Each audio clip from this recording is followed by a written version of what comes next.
Hare Krishna, Krishna Krishna, Hare Hare, Hare Krishna Krishna Krishna, Hare Hare, Hare Rama, Rama Rama, Hare Hare, Hare Ram, Ram Ram, Hare Hare, Hare Krishna, Krishna Krishna, Hare Hare, Hare Krishna Krishna Krishna, Hare Hare, Hare Rama, Rama Rama, Hare Hare, Hare Ram, Ram Ram, Hare Hare।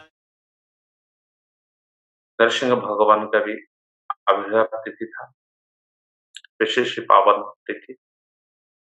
आज भी, कल भी एक 10 अवतारों में एक अवतार भगवान सर्वज्ञ विनाशनकारी भगवत वैष्णव नरसिंह भगवान का आविर्भाव तिथि था।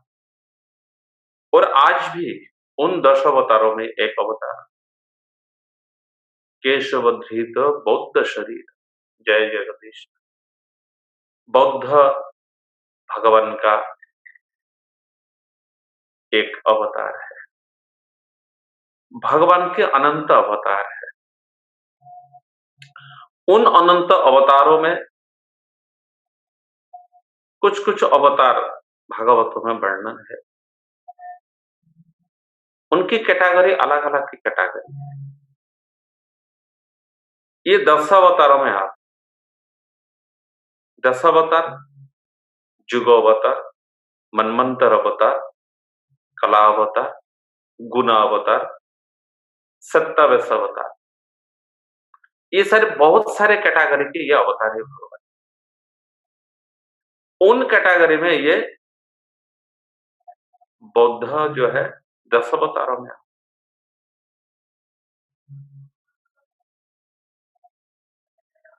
भगवान होते हुए भी बुद्ध भगवान है, इसमें कोई दूर ही नहीं, प्रमाण।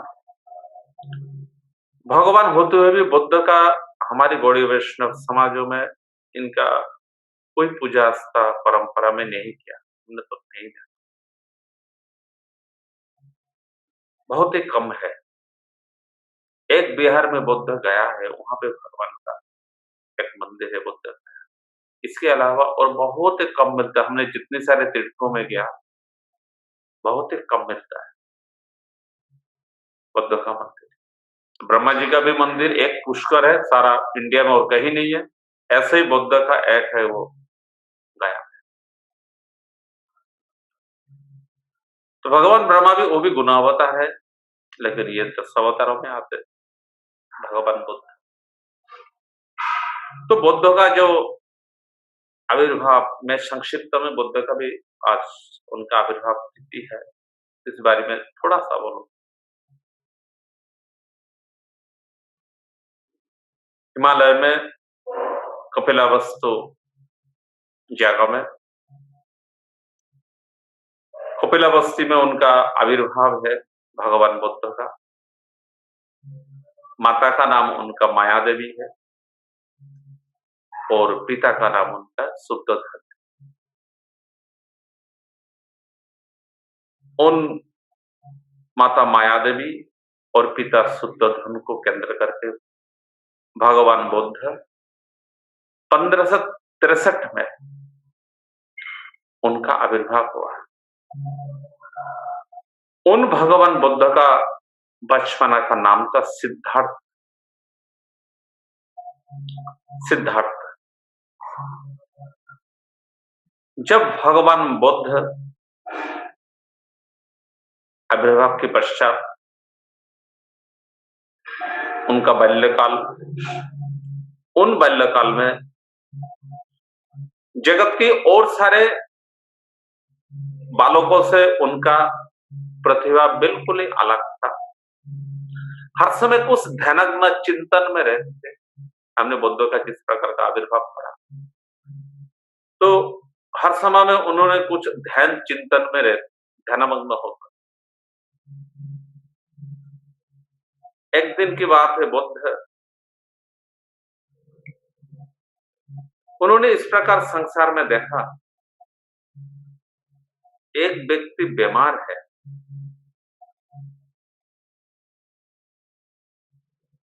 और एक व्यक्ति मृत्यु शय्याशायी। और एक मृतक को ले जा रहे हैं। इस प्रकार स्थिति को, संसार के जीव की इस प्रकार स्थिति को देखकर बुद्ध के मन में चिंतन हुआ, अरे मैं भी बीमार पड़ूंगा, मैं भी ऐसे मरणासन्न हो जाऊंगा, तो मेरे पस्ती भी चारों के लोगों के कंधा में देकर ले जाएंगे। ये मृत्यु क्या है? इसके बारे में मेरे को जानना चाहिए। इस प्रकार जब उनके मन में मृत्यु के बारे में तीव्र इच्छा हुआ, क्या है जानने के लिए, तो बुद्ध ने इस प्रकार प्रमाण मिलता, 23 साल उम्र में उन्होंने संसार छोड़ बुद्ध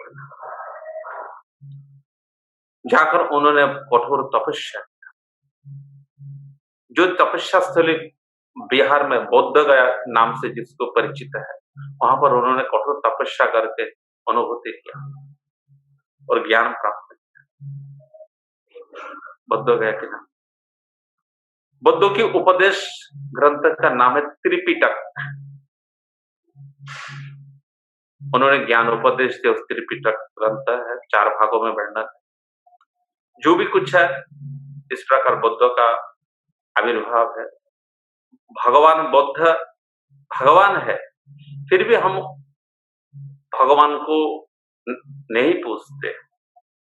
क्यों? बुद्ध वेद को नहीं माना, ईश्वर की सत्ता को नहीं माना, जीव का जो चेतनात्मा अविनाशी है, भगवान अविनाशी है, ईश्वर की चेतनात्मा अविनाशी है, इस तत्व को बुद्ध ने नहीं माना, भगवान के ईश्वरत्व को नहीं माना। इसलिए बुद्धों के समाज में उनका प्रतिष्ठा और पूजा नहीं होगा। फिर भी संसार में मत नहीं मिलने से फिर भी हम जैसे ज्येष्ठों का, बड़ेयों का जैसे आदर करते, पिताओं का, बड़े भाइयों का, उसी प्रकार उन्होंने वेद को नहीं माना, परम तत्व के बारे में नहीं माना, फिर भी हम उनको आदर करते, उनको सम्मान करते। पिछले दिन भगवान नरसिंह देव का आविर्भाव तिथि था और उन भगवान नृसिंहदेव का जो प्रिय भक्त है प्रहलाद, हमारे परमानंद धर्म गुरु जी का ध्रुव चरित्र और प्रहलाद चरित्र बड़ी ही आदर्शजनक तरीका से गुरुजी वर्णन करते थे प्रहलाद जी के चरित्र और ध्रुव चरित्र को, उनका शिक्षा के बारे में।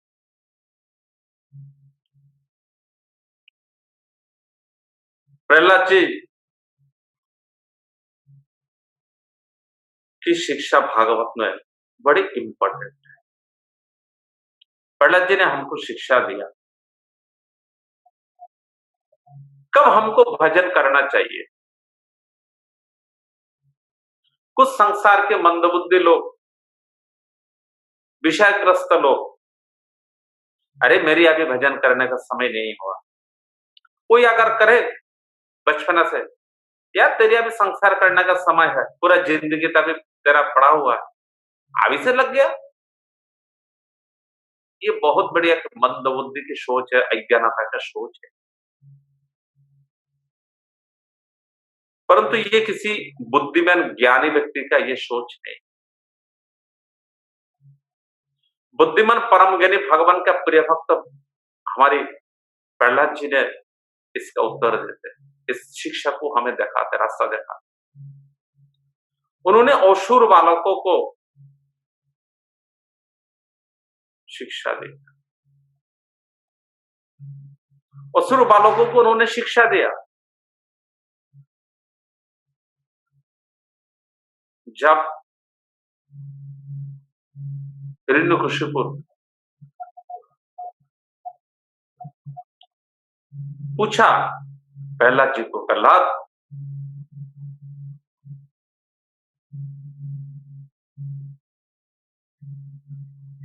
तुमने अपने पिता गुरुओं से जो भी शिक्षा ग्रहण किया, उन शिक्षा में जो अच्छा समझते हो, जो तुमको अच्छा लगा, उस शिक्षा के बारे में तुम बताओ। एकदा पुत्रम अंक अरप पांडव प्रपच्छ कत्ततं वश्य मन्नते साधु यद भवन। पुत्र अंक अरप पांडव, सुखदेव कृष्ण ने परीक्षित महाराज को पांडव संबोधन किया, क्यों? पांडव कुल का है, पांडव वंश का है। हे पांडव, जब प्रहलाद जी ने अपने गुरुकुल से आकर पिताजी को साष्टांग दंडवत किया, तब हिरण्यकशिपु पुत्र को दोनों हाथ से उठाकर गोद में बैठा, लाड प्यार किया, कुछ काटते हुए स्नेह आदर के साथ। प्रहलाद उच्चतम तात मन्नत साधु जद भवन। हे प्रहलाद, तुम वो उसको बोलो, उस शिक्षा को बोलो, मन्नत साधु जद, तुम जो अच्छा समझते हो। साधु मतलब अच्छा, जद भगवान, जिन शिक्षा को तुम अच्छा समझते हो, वो शिक्षा गुरु से जो सीखा है, उनमें जो अच्छा है, तुमको जो अच्छा लगा, वो शिक्षा को। ये देखो प्रहलाद जी का शिक्षा है। हमने अपना पिता माता संसार आकृष्ट जीव पिता माता बच्चों को शिक्षा क्या देते? कहीं भी शहर में इंग्लिश मीडियम अच्छा है तो वहां बच्चे को पढ़ाओ। बच्चे जो है फर्राटे इंग्लिश बोले, बहुत एजुकेटेड हो गए, बहुत टैलेंटेड हो गए, फर्राटे इंग्लिश बोले, वही एंट्रेंस दे के बाहर का यूनिवर्सिटियों में उनका कोई मौका लग गया, उनका बाहर से कहीं कहीं से वो पीएचडी करके आए, हायर एजुकेटेड हो के आए, बहुत उच्च शिक्षा प्राप्त करके आए। इसको हम उच्च शिक्षा मानते। जैसे मायना में 2-4 लाख रुपया कमा बड़ी बहावा करते हैं, भले तालीम करते हैं, हाँ हमारे बच्चे जो है बहुत लायक, इस प्रकार को शिक्षा देते हैं हमारे पिता। हमारे शास्त्रों में, विभिन्न ग्रंथों में वर्णन है, पिता माता को आदि गुरु बताते, संतान का आदि गुरु बताते पिता माता। आदि गुरु इसलिए बताते, आदि शब्द का अर्थ है पहला, और गुरु शब्द का अर्थ है बृहत, भारी, महत्वपूर्ण। जो पिता पहले, सबसे पहले कुछ बृहत महत्वपूर्ण वस्तु की शिक्षा बच्चों को दे, इसलिए वो आदि। कोई अल्फाबेट सिखाया, वो 1 2 3 वो गिना सिखाया, खाना सिखाया, इससे वो आदि गुरु नहीं। आध्यात्मिक शिक्षा को जो देते वो आदि गुरु। तो इस प्रकार प्रहलाद जी ने जो अच्छा समझा, उन्होंने वही तो उन्होंने बोला। क्या बोला उन्होंने? तत्साधु मन्ने असुरवर्ज्य देहिनाम सादा समुद्विग्न धियाम असद्ग्रहत् हित्वात्मपातं गृहमन्धकूपम वनुंगत यद हरिमाश्रय। वनुंगत यद हरिमाश्रय, ये मैं अच्छा शिक्षा समझता हूं। वन में जाकर हरि की आश्रय करना, वन में जाकर हरि की आश्रय करना, ये मैं उत्तम शिक्षा समझता हूं।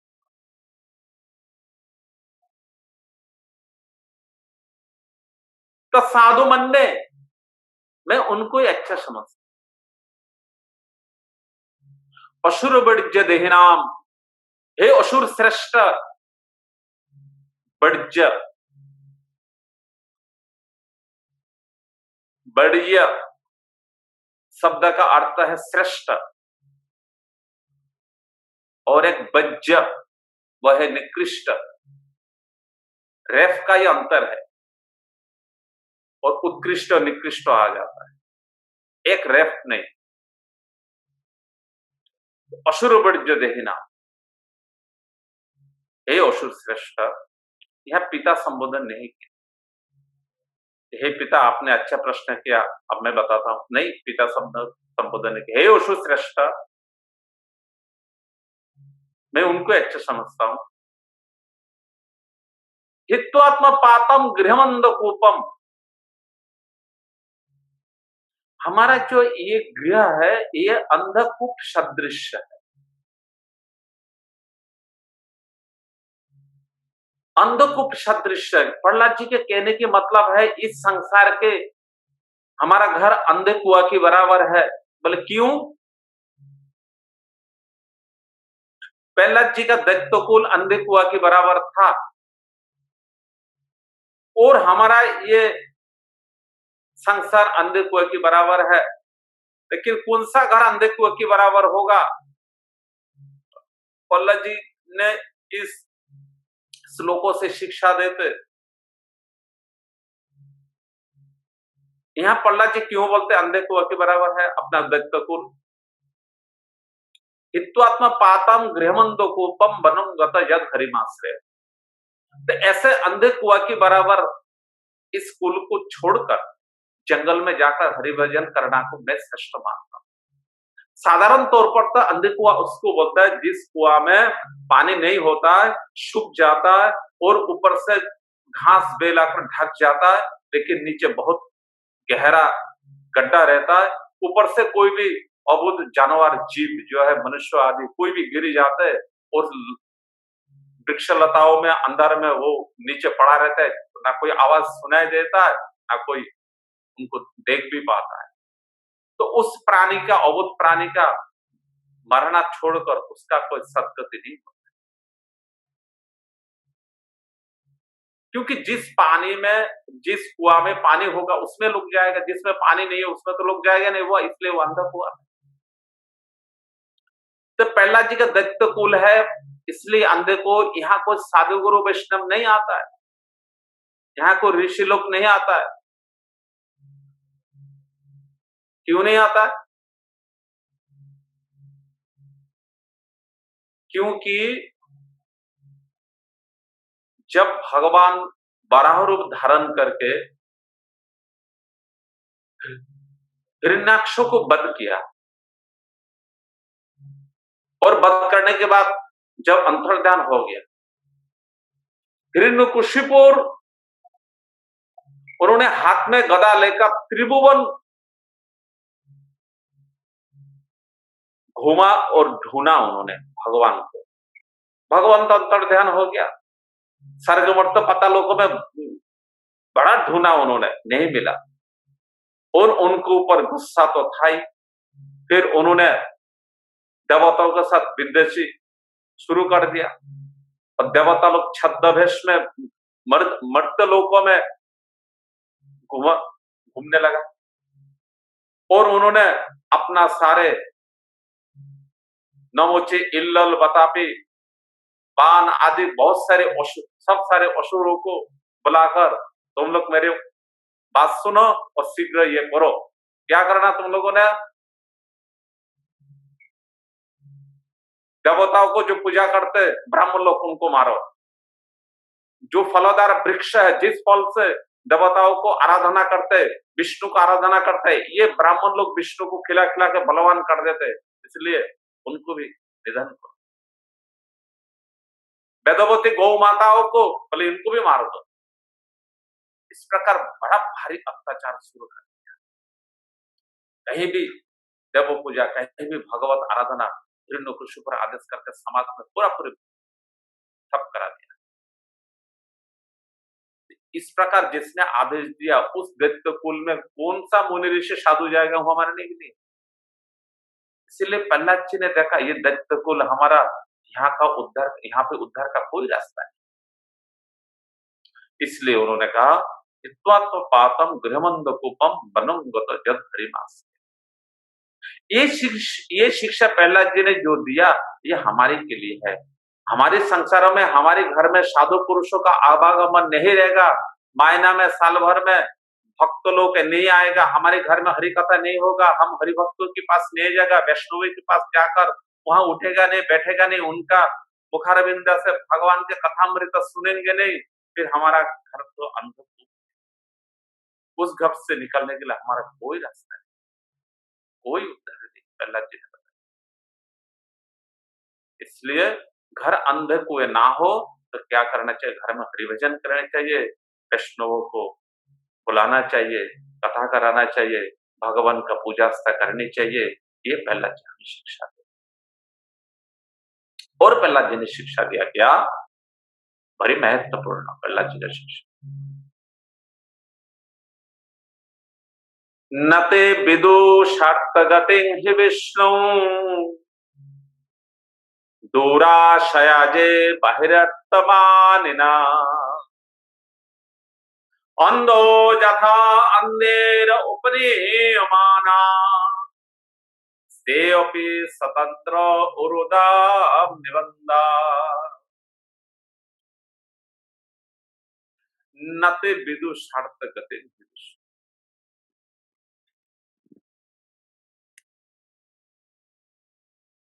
हमको पता ही नहीं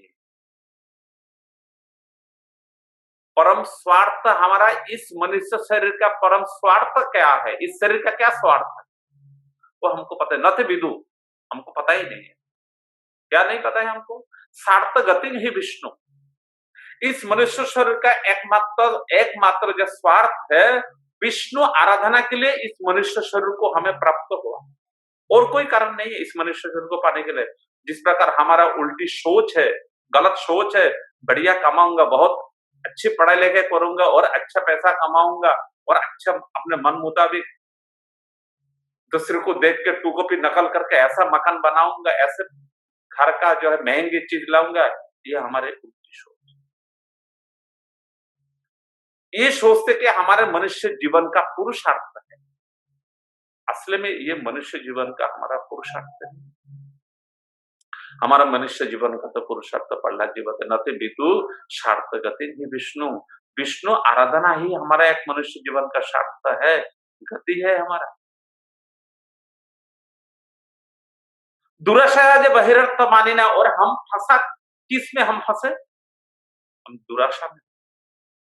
एमन भक्तिविनोद ठाकुर जी ने बड़ी सुंदर भजनों में बड़े एमन दुराशा वशे जावो प्राण अवशेष ना हुई गोविंद स्मरण। ये हमारा दुराशा है। क्या दुराशा है, उच्च शिक्षा को प्राप्त करेंगे और अच्छी नौकरी करेंगे और अच्छी सुंदर विवाह करेंगे, संसार के बड़े अच्छी तरह हमने निर्वाह करेंगे, अपने बच्चों को अच्छी पढ़ाएंगे, उनको भी अच्छी नौकरी दिलाएंगे, घर मकान बढ़िया बनाएंगे। जो अपने पास नहीं है उन चीजों को इकट्ठा करना, और जो है वो जो अच्छी तरह उसको कोई बिगड़ ना सके, कोई चोर ना ले जा सके, कोई नष्ट ना हो सके, इसको संग्रहित रूप में रखना, बस यही दुराशा है। ये नहीं सोचते ये एक दिन नुकसान होगा, ये नहीं सोचते, ना हम मरेंगे वो भी नहीं सोचते, यही दुराशा है।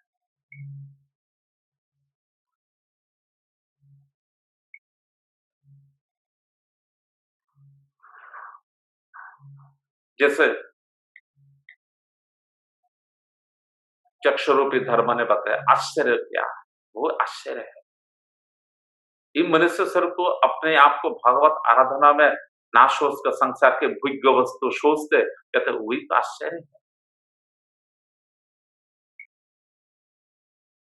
अपने आप को जो भोग्य सोचते, इसलिए प्रहलाद जी ने बताया नते विदु सार्थ गति विष्टम दुराशाय बहिरर्थमान। बहिरर्थमाने न, जो अर्थ नहीं है, उसको हम अर्थ समझकर उसको अपनाने के लिए दिन रात प्रयास कर धैर्य अंधो जथा अंधेर उपनीयमाना।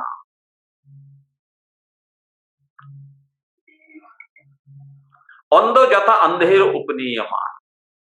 जिस प्रकार संसार में कोई एक अंधा व्यक्ति दूसरी व्यक्ति को जो सहारा लेता है अंधा, उसको दोनों आंख ठीक है तभी उसको सहारा लेता है।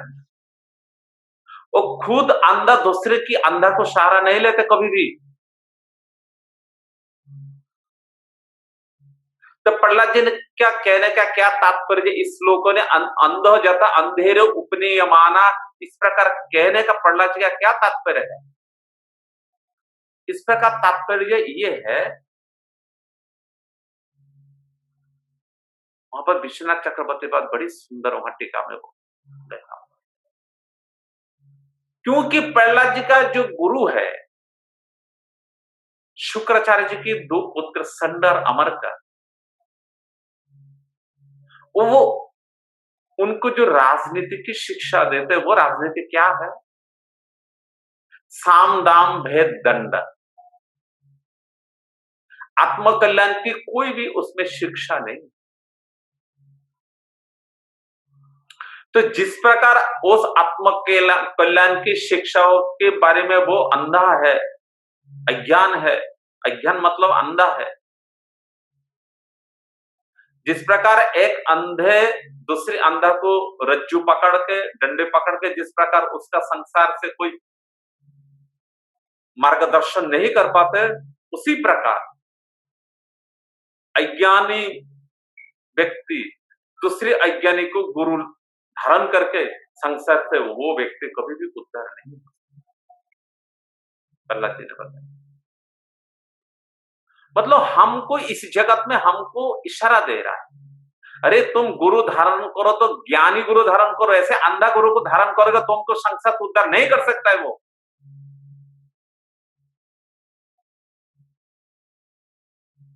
सुत गोस्वामी ने सौनक आदि ऋषि को उन्होंने गुरु कैसे धारण करना, उन्होंने गुरु धारण करने का उन्होंने प्रक्रिया बताया। तस्मात् गुरु प्रपद्यन्ते जिज्ञासु श्रेयमुत्तमम् शब्दे च परिनिष्णातं ब्रह्मण्य पश्मास्य। तस्मात् गुरु प्रपद्यन्ते जिज्ञासु श्रेयमुत्तमम्, उन गुरु को तुम शरणागति हो, उन गुरु के चरणों में जिज्ञासु आत्मतत्व वस्तु को जानने के लिए और उत्तमम जो उत्तम शिक्षा में जिन्होंने लगा हुआ है, शब्द चपरे जिन्होंने शब्द ब्रह्म क्या है? वो भगवान है। उन भगवान के नामों में जो निष्णात है, दिन रात उसमें जप में ध्यान में लगा हुआ है, उनके स्वभाव वो निष्णात है।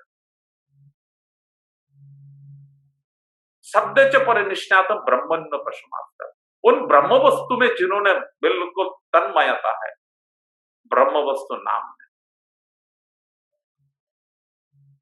शब्दे च परिनिष्णात ब्रह्मण्य पशुमात्।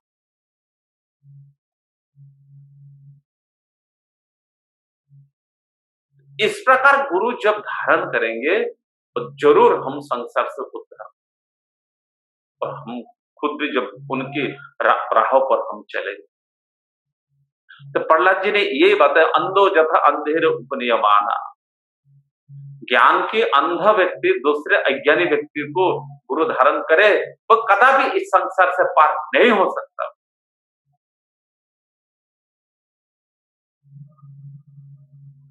बड़ी सुंदर शिक्षा प्रहलाद जी, पिता को निर्भय होकर बताया, कोई भय नहीं, और कहां बैठा हुआ है? उनका गोद में।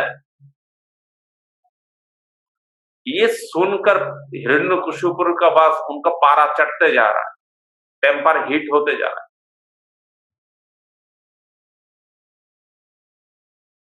और उन्हें मतीर्ण कृष्णे परतो शतवा मिथ्य अपिपद्यते गृह व्रतानम औदांत गोवे विशतं तमिश्रम पुनः पुनः श्चर्वित नाना।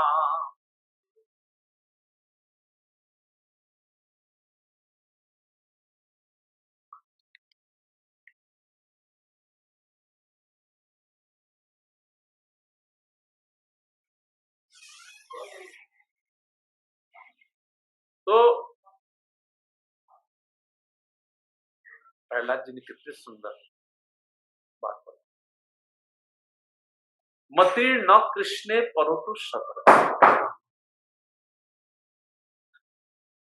तब तक हमारा कृष्ण के चरणों में मति स्थापन नहीं हो सकता है। यहां सबसे एक अच्छा प्रहलाद जी ने हमको राह दिखाया। कुछ लोगों को इस प्रकार का सोच है, बोलते भी है कृष्ण तो द्वापर में आए, राम त्रेता में आए, इसलिए महामंत्र ऐसे ही करो, राम राम हरे हरे कृष्ण कृष्ण हरे हरे, हरे राम राम राम हरे हरे, हरे कृष्ण। इस प्रकार का सोच बहुत वृंदावन में देखा, इस प्रकार का नामकरण और कोरेशन उपनिषद का भी प्रमाण दे। यहाँ प्रहलाद जी ने क्या बताया, देखो, मतीर्ण कृष्ण परंतु श्रुतम। अरे उस समय में कृष्ण का आविर्भाव कहां हुआ देखा जाए तो वो तो सत्ययुग है, सृष्टि के प्रारंभ की बात है। तब तक कृष्ण के चरणों में हमारा मति स्थापन नहीं हो सकता। तो प्रहलाद कैसे बोल रहा है? हाँ, प्रहलाद महापरम ज्ञानी।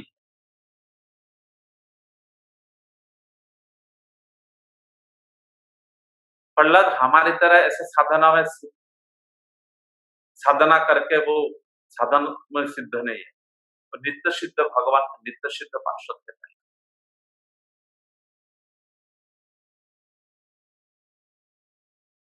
उन्होंने गुरु नारद के मुंह से माता कयाधु की गर्भ में रहकर उन्होंने सुना, सारे भागवत तत्व उन्होंने सुना। और प्रहलाद द्वादश महाजनों में एक, द्वादश महाजनों में एक है प्रहलाद, और सारे प्रहलाद जी को भागवत तत्व पता है। इसलिए कृष्ण अनादि है। ब्रह्म संहिता का पहला श्लोक है, ब्रह्मा जी ने बताया, जब सृष्टि के प्रारंभ में भगवान को ध्यान करके जब उनको हृदयंगम हुआ, तब उन्होंने स्तुति किया, ईश्वर परम कृष्ण सच्चिदानंद विग्रह अनादिरादि गोविंद सर्वकार।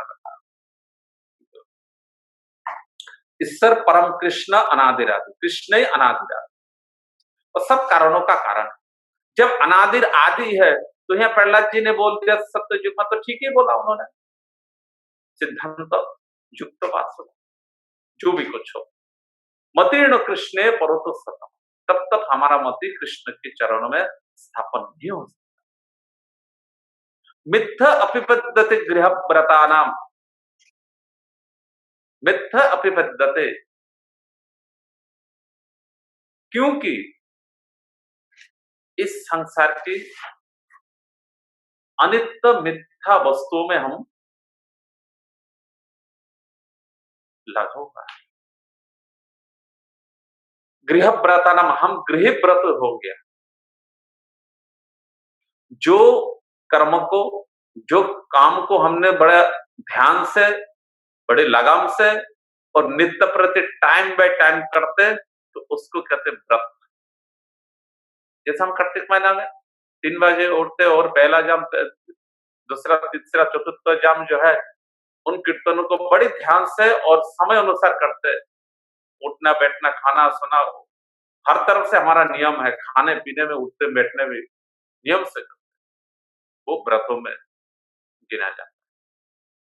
और हमने इस अनित्य शरीर को लेकर एक व्रत धारण कर लिया। कैसे व्रत धारण कर लिया?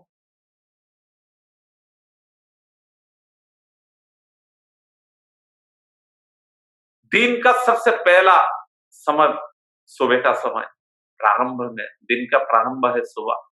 उस सुबह में हमने सबसे पहले उठकर वो धातुन किया, मुंह धोए, नहाए, नहाने के बाद फिर कपड़ा लत्ता पहनकर और कुछ खाया, खा पी कर फिर काम धंधा में निकल गया, फिर आप शाम को आए, फिर अपना समय कुछ बच्चों के साथ में बिताया, फिर खाया, फिर सोया। ये जिंदगी की एक रूटीनों में हमारे बन गई है फैमिली में। ये तो हमारा व्रत है, गृह व्रत। संसार में शास्त्र में दो किस्म का गृह बताया, एक हमारा ये पंचभौतिक शरीर, एक गृह।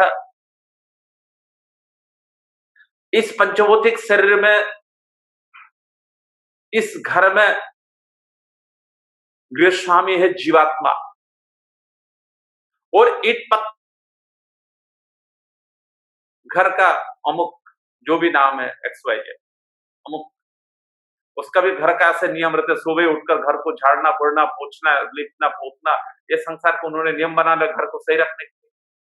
और हमने भी अपना इस पंचभौतिक शरीर को सही रखने के लिए सुबह उठकर उसको दातन करो, फिर नहाओ, फिर खाओ, फिर टट्टी करो, फिर ऐसे करके ये पूरा जिंदगी, ये गृह प्रथा नाम, अदांत गोप विशतांग गृह प्रथा नाम। अदांत हमको पता नहीं है, गो मतलब इंद्रिय, ये नश्वर इंद्रियों की सेवा में हमको जो दिन व्यतीत हो रहा है, पुनः पुनश्चर्वित तमिश्रंग पुनः अज्ञानता भवे तमिश्र अज्ञानता चर्वित चर्वित नाना। और चबे हुए चीज को दोबारा जब चबाते, कोई गन्ना को चूस कर और चबा के उसको फेंक दिया, उसी को फिर उठा के दोबारा को चबाए, और उसको जिस प्रकार कोई भी रस नहीं मिलता है, उसी प्रकार भोगे हुए सुख को जवानी से शुरू करके बूढ़े तक उसी सुख को हम बार बार सुख को भोगते रहते, परंतु हमारा इंद्रिय मन भगवान के प्रति भी कभी भी मनोनिविष्ट नहीं। ऐसे प्रहलाद जी ने कहा ऐसे हो भी नहीं सकता। इस प्रकार इंद्रिय भोगों में जो गृह व्रत धारण करके शरीर को परिपोषण में जो लगा हुआ रहेगा, उसका मन भगवान के प्रति कभी नहीं जाएगा। वो तो जाएगा कैसे? प्रहलाद जी ने तो बोल दिया जाएगा नहीं, ऐसा नहीं होगा। सुबह से शाम तक इंद्रिय भोगों में लगा रहो, जो तुम्हारे पास है नहीं वो कमाओगे, और जो है उसको अच्छी तरह संग्रहित करके रखो। कहते ऐसा तो नहीं होगा। फिर जाएगा कैसे हमारा मन भगवान में, वो लगेगा कैसे? तरीका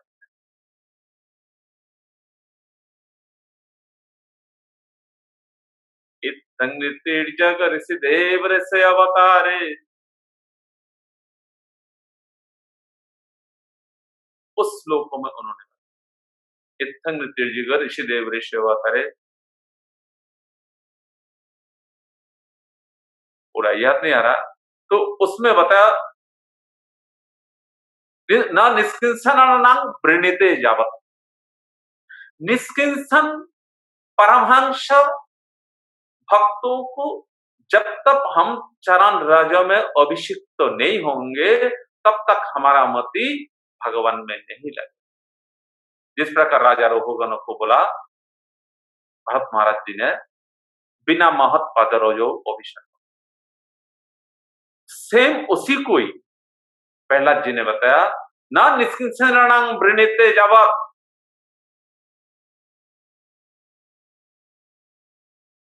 इत्थं नृत्यजिग ऋषि देव ऋषिवर लोकान विवश हंस जगत प्रतिपन्न, धर्म महापुरुष भाष्य जुगान वृत्तम छन्न कलो जत स्त्री सत्यम।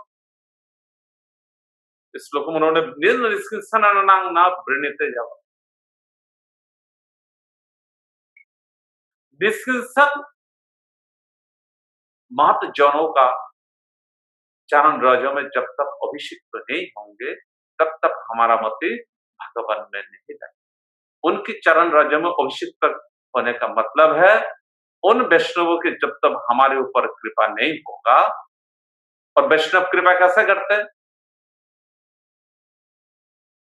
शुद्ध हृदय सरल भाव से जब वैष्णव के पाप दीनहीन भाव से ले जाकर जब उनके चरणों में शरणागत होंगे, तब वो वैष्णव हमारे ऊपर कृपा करते। गीता में भगवान श्री कृष्ण अर्जुन को बताए तद्विधि प्रणिपातन परिप्रश्न सेवया उपदीक्षन्ते ज्ञानिन तत्वदर्शी। तत्वदर्शी व्यक्ति के पास, गुरु के पास उनको प्रसन्न करने का, उनको कृपा पाने का तरीका ऐसा नहीं है सामने में जाकर बैठ जाओ और मुंह ऊंचा करके ऊंट की तरह कुछ ना कुछ उल्टा सीधा बोलते, पता देखो कुछ जानता क्या नहीं, कुछ नहीं।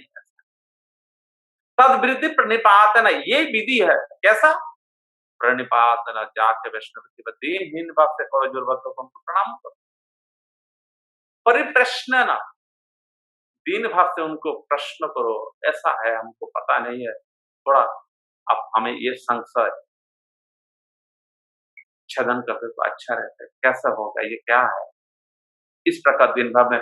और भी प्रश्न जो करेंगे तो प्रश्न करने से पहले उन्होंने कंडीशन का परिप्रश्न सेवाया, पहले वैष्णव को सेवा करके, गुरु को सेवा करके संतुष्ट करो, नहीं तो नहीं। हम कितने सारे उपनिषद में गुरु की सेवा के बारे में हम कितना पढ़ते, गुरु आरोणी है, उपवन्य है, उद्दालक है, कितनी उद्दालक गाय चराने गया, आरोणी खेतों के मेड़ बांधने के लिए, उपनिषद में है, महाभारत में है। गुरु सांदीपनि के घर में सुदामा कहा जंगल के लकड़ी काटने गया, उस प्रकार सेवा करके गुरु को प्रसन्न करो, तब जाके गुरु प्रसन्न होकर वो तत्व ज्ञान उपदेश करेंगे। वो गुरु की सेवा करके जो गुरु जी प्रसन्न होकर जो ये करते, प्रसन्न होकर जो आशीर्वाद करते, तो स्वतःस्फूर्ति ज्ञान प्राप्त हो जाए। शब्द रूप गोस्वामी जिस प्रकार बोला भक्ति रसामृत सिंधु में, सबन्मुख ही जिब्बादो स्वयं एवं स्फुरत्पद, स्वयं प्रकाशित हो जाता है तो गुरु का तत्व ज्ञान। अपना रट्टा लगाते रहो दिन और रात, कहते नहीं, अपना रट्टा लगाने से गुरु की जब कृपा होगा, स्वतःस्फूर्ति भगवान के सन्मुख होकर, उन्मुख होकर जब सेवा करेंगे, तब ऑटोमेटिकली वो अतो श्री कृष्ण नामादि न भवत गट्यवेन्द्रिय सेवन मोके ही जिह्वादो स्वयं प्रकाशित होगा भगवान का रूप गुण लीला वो चित्र परिकरा अपने हृदय में। सेवा उन्मुख होकर जब उनके गुरु जी के भगवान के पास, गुरु के पास जब शरणागत,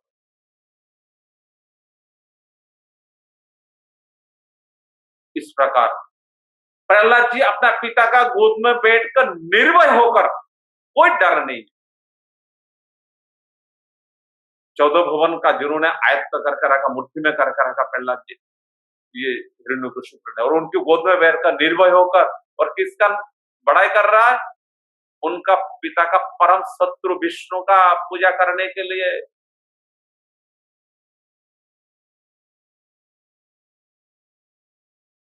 निर्भय होकर बोलता, और इस प्रकार जब बोला, फिर हिरण्यकशिपु पर बड़े गुस्सा के साथ छटकर झिझकते हुए पुत्र को गोद से उतार दिया और अपने दैत्यों को बुलाया, 63 नंबर को बुलाओ। ये हमारे साथ इतना बड़ा धोखा किया, हमारे साथ इतना बड़ा बेईमानी किया, हमारे अन्न में प्रतिपालित हो रहा है और हमारी गुरु का पुत्र है, और हमारे बच्चों को इस प्रकार बुद्धि बिगड़ने का शिक्षा दे रहा है, बोला उनको।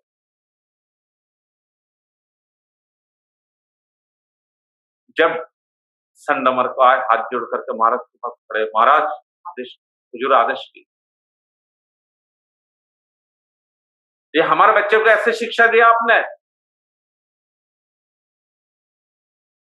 आप तो पता चला आप हमारे मित्र होकर परम शत्रु का काम कर रहे। नहीं नहीं महाराज, ऐसा क्या किया? अरे हमारा परम शत्रु विष्णु, विष्णु का उपासना के बारे में सारा बात बोल रहे प्रहलाद। घर छोड़कर विष्णु का जाके आराधना करो, उन विष्णु भक्त के चरणों में शरणागत हो, ये दैत्य कुल है हमारा, इसमें परित्याग करो।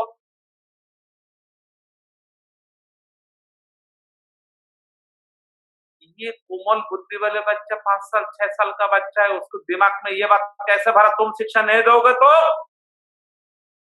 निश्चित तौर पर ये तुम लोगों की शिक्षा है। हमारा अब पता चला तुम हमारे परम शत्रु हो, जब हिरण्यकशिपु घुट चबाते हुए जब इस प्रकार का चंद्रमार्क को फटकारने लगा, चंद्रमार्क डर के मारे उनको पैर कांपने लगा। बड़ी विनती भाव से बोला, नहीं महाराज, हमने ऐसा नहीं सीखा। कहते नहीं तो कहां से इन बच्चों को इस प्रकार शिक्षा मिला, आप बताओ। हिरण्यकशिपु बड़े बुद्धिमान है। कहते नहीं तो कोई भी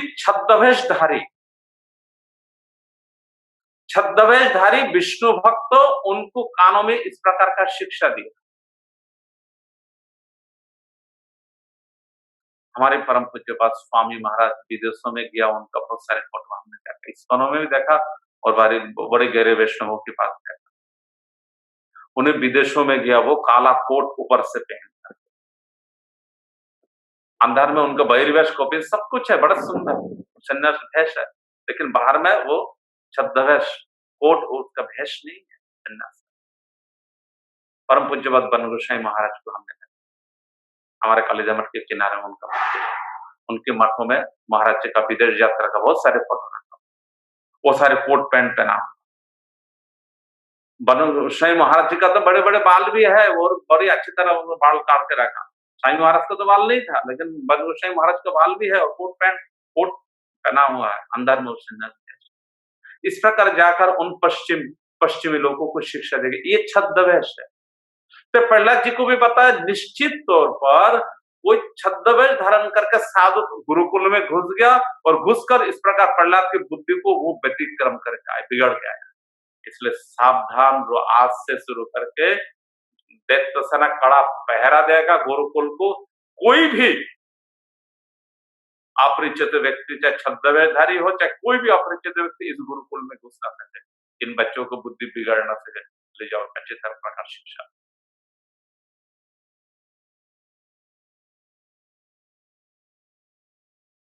अब जो है प्रहलाद जी गुरुकुल में और भी कुछ दिन पढ़ा उन्होंने। पढ़ने के बाद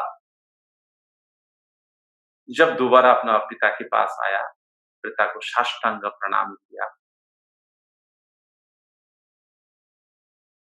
और प्रहलाद जी को, क्योंकि हिरण्यकशिपु का जो 5 पुत्र है उनमें से सबसे अच्छा गुण शील और बड़े नम्र शांत प्रहलाद है, सारी गुणों में गुणी है। इसीलिए प्रहलाद जी ने जाकर आकर प्रणाम किया, बड़े प्यार से लाड प्यार करते उनको गोद में उठाकर दोनों हाथों से बाजू में भर लिया और छाती में लगा, प्रहलाद जी को चुंबन किया और लाड प्यार करते, प्रहलाद बच्चा, प्रहलाद उच्चतम तात किंचित साधु यद भवन किंचित उत्तमम। हे प्रहलाद, तुमने अपना गुरुकुल में जो भी शिक्षा ग्रहण करके आया और उनमें जो उत्तम शिक्षा है वो बोलो, किंचित उत्तमम, उनमें जो उत्तम, उनमें से किंचित बोलो। लेकिन पहले क्या बोला? मुन्नत साधु जद भवन, तुम जो अच्छा उन पढ़ाओ में जो अच्छा लगा तुमको वो बोलो। लेकिन अभी ये नहीं बोला, अभी बोला अच्छा ले लगा जो, वो नहीं बोला। उनमें से जो अच्छा है, उत्तम शिक्षा है, उनमें किंचित उत्तमम, किंचित उत्तम को बोलो। थोड़ा सा उत्तम शिक्षा के बारे में। क्या उत्तम शिक्षा बोला? श्रवणम कीर्तनम विष्णु स्मरणम पाद सेवनं दश शक्य आत्मनिवेदनम इति पुंसार्पिता विष्णु भक्तिश्च नवलक्षणा क्रियते भगवत तन्मन्ये अदितमोत्तमम्। ये ना प्रकार की भक्ति के बारे में ये उत्तम शिक्षा है। उत्तम शिक्षा, पेट पालने के लिए धंधा सीख लिया, हायर एजुकेटेड हो गया, वो उत्तम शिक्षा है। छल कपटे करके बड़ी पैसा कमाया, वो उत्तम शिक्षा है।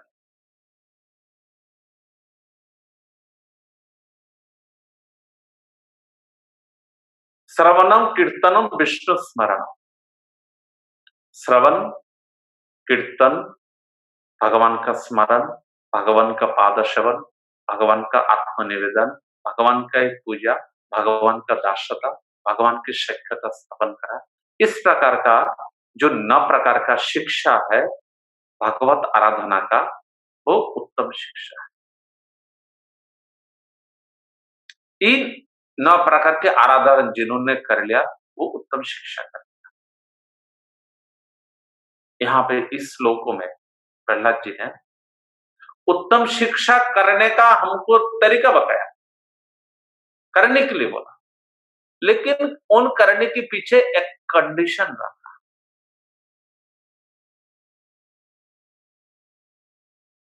कंडीशन रखा पहले। क्या कंडीशन रखा? इति पुंसाम अर्पित विष्णु, ये उत्तम शिक्षा अर्पित विष्णु भगवान में समर्पित होकर, ये जब उत्तम शिक्षा को हम भगवान में समर्पित होकर जब करेंगे तब जाकर हमारे भगवान में प्रीति होगा, भाव का उद्गम होगा, भाव का अंकुर होगा, भाव गाढ़ होगा, भाव गाढ़ होने के बाद प्रेम होगा, और प्रेम कृष्ण आकर्षणी जैसा, तो प्रेम कृष्ण को आकर्षण करके ले आएगा, कृष्ण दर्शन सुलभ हो जाएगा।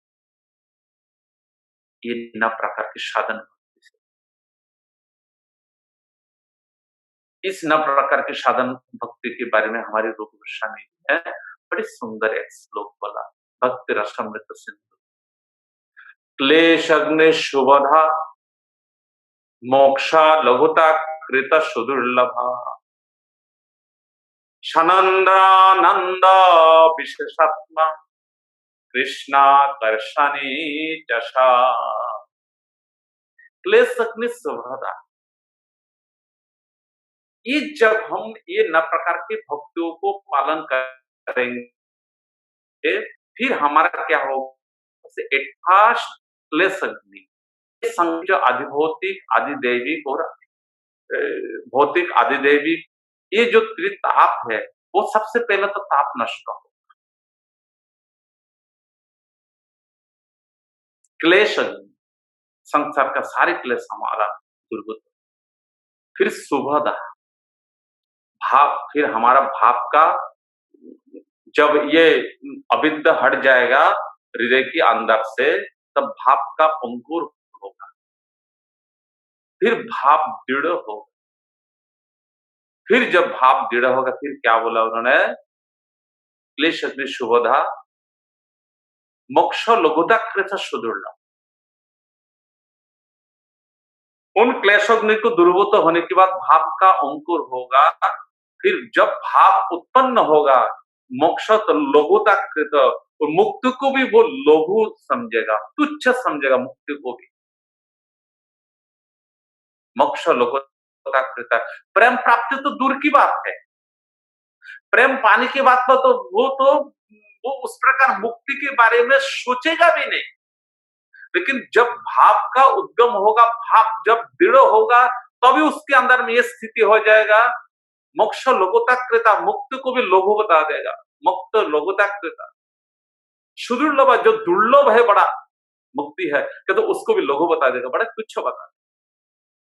फिर क्या होगा, उस भाव जब दृढ़ हो जाएगा फिर प्रेम होगा, और प्रेम कृष्ण आकर्षण जैसा, उस प्रेम कृष्ण को आकर्षण करके लाएगा प्रेमी के पास, और आने में भगवान मजबूर होगा उस प्रेमी के पास आने के।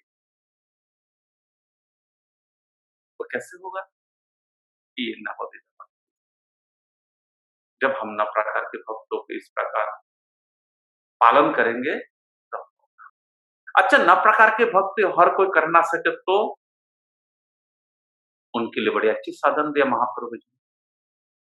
राय रामानंद की शिक्षा में उन्होंने बोला, एकंग साधे किन्वा साधे बहुअंगा निष्ठा होते उपजय प्रेमे तरंगा।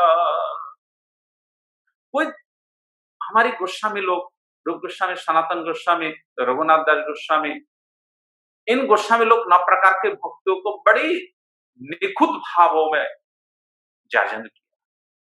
देखिए, लेकिन हम जैसे बद्ध जीव आगे अगर कर भी ना सके तो निष्कपट भाव से अगर एक भी अंग को हम अच्छी तरह पालन करें, एक अंग साधे किंदा, साधे बहु अंग, साधे मतलब साधना करे, वो श्रवण करे और पूर्ण निष्ठा के साथ वो श्रवण ही करे, कीर्तन करे निष्ठा के साथ कीर्तन ही करे, स्मरण करे निष्ठा के साथ स्मरण ही करे, पाद सेवन करे निष्ठा के साथ पाद सेवन करे, क्योंकि भागवत में वर्णन मिलता है एक एक अंगों को साधना करके एक एक ने कृष्ण प्राप्ति किया। उसी के आधार पर महाप्रभु जी ने राय रामानंद जी को बोला एक अंग साधे किंबा साधे बहु अंग, निष्ठा होते उपजय प्रेम रहता। एक अंग की साधना में वो प्रेम उत्पन्न होगा, उस प्रेम से वो कृष्ण को पा सकता है, लेकिन वो निष्ठा के साथ, चाहे बहुअंग करे चाहे एक अंग करे, यहाँ भी कंडीशन निष्ठा। वहां भी प्रहलाद जी ने महाप्रभु जी ने लगा निष्ठा होते उपजय, यहाँ पे महाप्रभु जी ने कंडीशन निष्ठा रखा और वहां पे प्रहलाद जी ने कंडीशन रखा इति पुंसम अर्पित विश्व। जब हम ये नौ प्रकार की भक्ति भगवान में समर्पित होकर जब करेंगे, भगवान में समर्पित होने का क्या तरीका है? भगवान में समर्पित होने का तरीका वही है, हमारी पूर्व आचार्य रूप गोस्वामी जी ने भक्ति रामकृत सिंधु में बड़ी अच्छे उन्होंने अनुकूल्य संकल्प प्रातिकूल्य विवर्जनम रक्षित तो गुप्त वर्णं तथा आत्मनिक्षेप कार्पण्य षड्विधा शरणागति। ये 6 प्रकार के शरणागति का जो भली व्यक्ति अच्छी प्रकार जो पालन करेगा, तो इस प्रकार शरणागति को पालन करके जब 9 प्रकार का भक्ति पालन करेगा तो वो निष्ठा होते उपजय प्रेम करण, तभी वो प्रेम पा सकते। ये प्रहलाद जी ने बड़ी सुंदर उन्होंने बताया। इस श्लोक का हमारे परम पूज्य विश्वनाथ चक्रवर्ती पाद बड़ी सुंदर विश्लेषण किया, बड़ी सुंदर इसका विश्लेषण किया। एक श्लोक के ऊपर कितनी पृष्ठा उन्होंने विश्लेषण किया इस श्लोक को, उसके दिग्दर्शन हिसाब से मैं थोड़ा बहुत बोला। तो निष्ठा हो तो उपजय प्रेम तरह,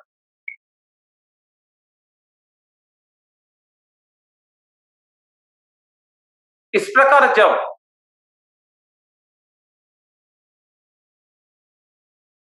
प्रहलाद जी निर्भय होकर पिता को ये उत्तम शिक्षा दिया, पिता को जब उत्तम शिक्षा के बारे में बताया और हिरण्यकशिपु कर आंख लाल पीला हो गया, क्रोध में गुस्सा, और बड़ी गर्जन सिंह की माफिक गर्जन करते हुए पुत्र को उठाकर गोद से उठाकर पटक मारा जमीन में और बोला अनियता हमारे व्यक्तरम अस्माकम अजसस्कर कुलंगरश दुर्बुद्धे चतुर्थ अश्व अनियताम, अरे बैत ले आओ, डंडा लेकर आओ। अनियताम अरे व्यक्तरम अस्माकम अजसस्कर, ये हमारी कुल में हमारे संसार में जो खानदान का सारे जो सुनामों को डुबाने वाला, अस्माकम अजसस्कर जशों को नष्ट करने वाला, अजस मतलब यश नष्ट करने वाला, अस्माकम अजसस्कर। और ये क्या है? कुलंगरश दुर्बुद्धे, ये कुलंगर है, ये कुल को हमारे दैत्य कुल को जला के ये खाक कर दे। कुलंगरश दुर्बुद्धि, हमारे दैत्य कुल की अनुकूल बात करते तब तो सुबुद्धि होते। हमारा परम शत्रु विष्णु, विष्णु की पक्षपाती होकर बात करा, ये इसकी बड़ा दुर्बुद्धि है, कुलंगरश दुर्बुद्धि।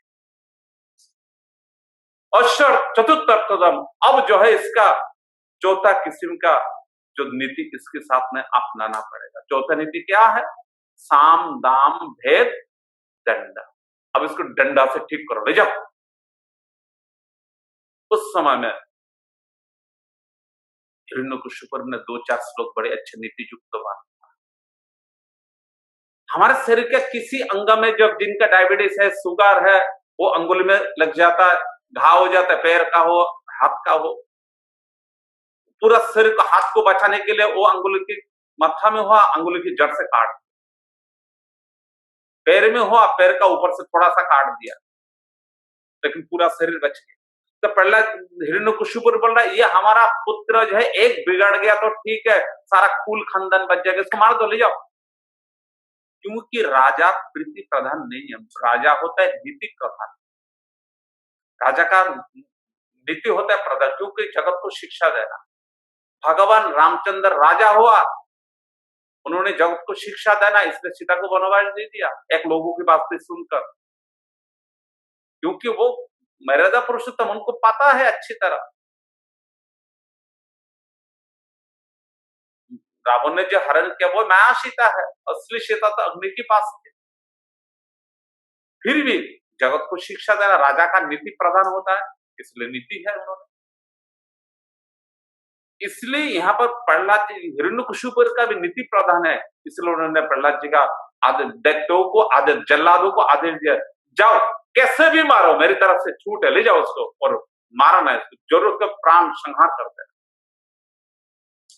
जो भी कुछ है, प्रहलाद जी का शिक्षा तो और भी बहुत है। 1 घंटा का समय है हमारा राजबिहारी प्रभु जी ने रखा, तो प्रहलाद जी का बहुत सारी शिक्षा हमने गुरु जी के मुंह से बहुत सारे और ही उत्तम ढंग से गुरु जी ने बताते थे। बड़ा प्रिय था गुरु जी का ये टॉपिक, प्रहलाद जी का शिक्षा और ध्रुव चरित्र।